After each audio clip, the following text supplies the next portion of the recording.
गीता दर्शन की अनंत यात्रा पर मेरे साथ साथ चलने वाले प्रिय बंधुओं, सच्चिदानंद घन परमात्मा सर्वत्र आनंद रूप से विराजमान है। इस अनुभूति को अपने हृदय के गहरे तल तक अनुभव करते हुए अब तक की यात्रा में हमने परमात्मा तत्व पर चर्चा की और सतलोक या सचखंड पर चर्चा की और अष्टांग योग पर चर्चा की। प्रिय मित्रों, कर्म कांड कितना जरूरी है, कितनी इसकी आवश्यकता है।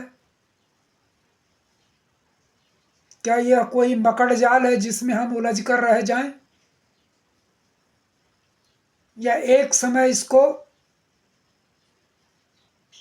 छोड़ना पड़े, या उस कर्मकांड के मकड़ जाल में उलझ कर रह जाए। प्रिय बंधुओं, ये सब प्रश्न मेरी ही तरह आपके भी मन में उठते होंगे। आइए इसका जवाब हम तलाशते हैं गीता की रोशनी में। अभी हमने अष्टांग योग पर चर्चा करने के बाद मूर्ति पूजा इत्यादि के विषय में भी हल्की फुल्की चर्चा की थी।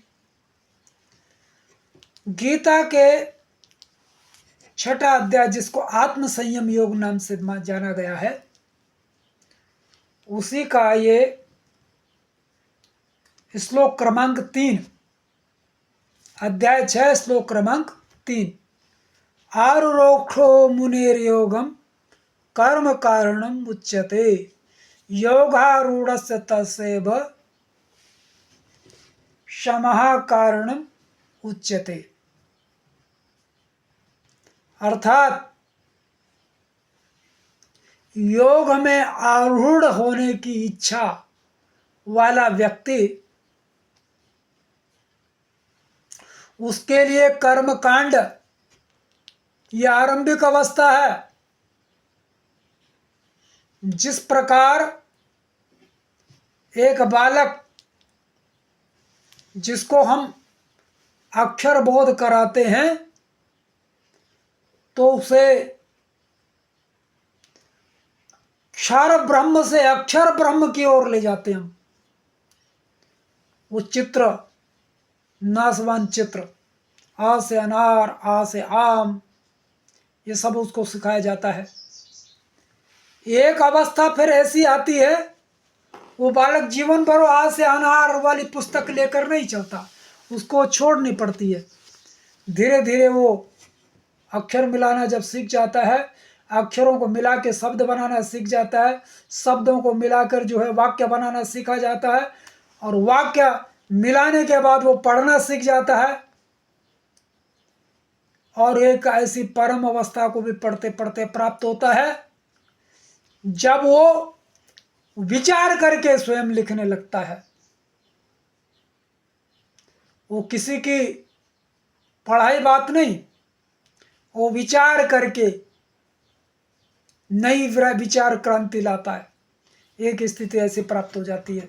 आरुरोक्षो मुनिर्योगम कर्म कारणम उच्यते। वह मुनि, वह मननशील प्राणी जो योग में आरूढ़ होना चाहता है, उसकी पहली अवस्था कर्म कांड है। योगारूढ़ से तस्यैव शमः कारणम उच्यते।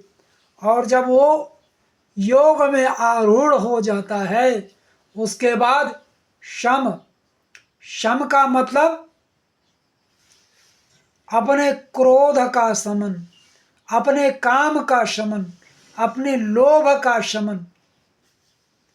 अर्थात वो अपने मन में उठने वाले विचारों का साक्षी बन जाता है, अपने मन में आने जाने वाले विचारों के ट्रैफिक को वो देखने लगता है, दृष्टा बन जाता है। वो देखता है कि मन में काम उठ रहा है, वो दृष्टा मात्र बन जाता है उसका। वो देखता है कि क्रोध पैदा हो रहा है, वो क्रोध आता है जाता है, लेकिन वो क्रोध के प्रभाव में फिर बहता नहीं है। काम आता है जाता है, लेकिन वो काम के प्रभाव में बहता नहीं है। लोभ आता है जाता है, लेकिन वो उसके प्रभाव में बहता नहीं। मद आता है जाता है, लेकिन वो उसके प्रभाव में बहता नहीं। मोह आता है जाता है, लेकिन वो उसके प्रवाह में बहता नहीं है। मात्सर्य भाव मन में आता है, वो उसका दृष्टा बन जाता है। देखो, जब हृदय कह रहे ओहो, तब जब स्वाध्याय करता, ओहो कितना गलत था ये जो भाव उठा। लेकिन भाव उठा, आया गया, लेकिन व्यक्ति उससे निर्लिप्त हो गया। व्यक्ति की दशा वही हो गई जो जल में कमल की, वही स्थिति पैदा हो गई। आरूढ़ो मुनिर्योगम कर्म कारणम उच्यते, योगारूढ़ तस्यैव क्षमा कारणम उच्यते। ये हो गया। तब क्या हो गई उसकी स्थिति? तब उसे पूरा विश्व भगवान में दिखाई देने लगा।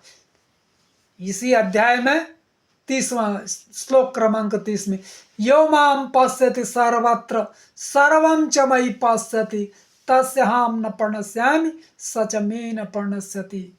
तब वह स्थिति होती है, न तो वो व्यक्ति भगवान से अदृश्य होता है, न भगवान उससे अदृश्य होता है। वो एकदम परमानंद की जो दशा है उसको प्राप्त हो जाता है। परमात्मा परमानंद, परमात्मा को सच्चिदानंद घन कहा गया है। सच्चिदानंद घन अर्थात वो उसी में व्याप्त है जो सच्चित है। चित्त में अगर असत है तो बस दरवाजे बंद हैं, तो वो प्रवेश कहाँ करेगा? असत चित्त का मतलब बंद दरवाजे, असचित माने द्वार खोल दिए। आपने अपने चित्त के अगर द्वार खोल दें तो परमात्मा उसमें प्रवेश करेगा। और अगर आप चित्त के दरवाजे बंद करके बैठे हैं तो फिर उसमें परमात्मा के प्रवेश की कोई संभावना नहीं है। प्रिय बंधुओं, तो आज हमने यहीं पर चर्चा को विराम देनी है, ताकि कल इस विषय को आगे बढ़ाते हुए हम चर्चा करेंगे कि पूजन, देव पूजन किस विधि से करना चाहिए, कब करना चाहिए, क्यों करना चाहिए कि नहीं करना चाहिए, इसमें कुछ तत्व है कि नहीं, ये कोरा पाखंड है क्या, इस पर हम सब चर्चा करेंगे। और लॉजिक के आधार पर करेंगे। और जिसको लॉजिक समझ में ना आए वो कमेंट कर सकता है और आपकी समालोचनाओं का दास हमेशा स्वागत करेगा। और आलोचनाओं से भागने वाला व्यक्ति सत्य का साथी कभी हो नहीं सकता। जय हिंद, जय भारत।